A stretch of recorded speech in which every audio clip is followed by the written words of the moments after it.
Good day, I'm Dr. T and welcome to my office. So today I would like to talk a little bit about governmental regulations. Such a fun and uncontroversial topic.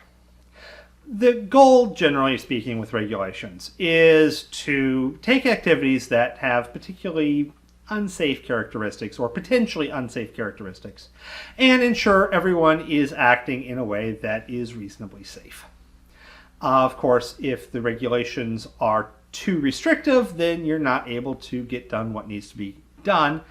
But if the regulations don't regulate enough activities, then unsafe things are taking place. It's a delicate balancing act. And of course, regulations can be out of date or just poorly written or just bad to start with, in which case they simply create a problem.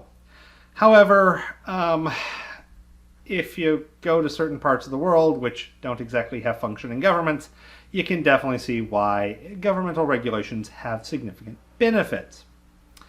Now, as a chemist, we are working with chemicals, and those can create some levels of hazard.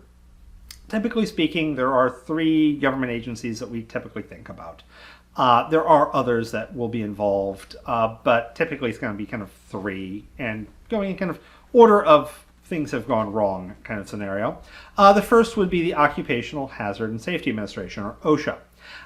The purview of OSHA is really the relationship between the worker and the work that's being done and their employer, making sure that whatever task an employee, student, or other form of worker is doing is being done in a way that is safe for that individual. The next organization I'd like to talk about is the Environmental Protection Agency. Their purview is between the work that is being done and the greater community, ensuring that if some form of industry or application or task that is taking place is not causing collateral damage outside of the work environment and thus damaging the greater community. Obviously, we think of them as, protecting fish, etc., and that is definitely an important part, but keep in mind that protecting the environment is protecting the people who exist in that environment. If you have a bunch of fish die, then one, that does lower the value of the river, etc., as it is now less desirable to be around. And additionally, if you have, say, poisoned the fish with heavy metals, then you potentially poison those individuals who eat the said fish. So the goal here is to protect everyone and the majority of things in that environment. The last organization doesn't actually have regulatory powers, but I do want to discuss the Chemical Safety Board.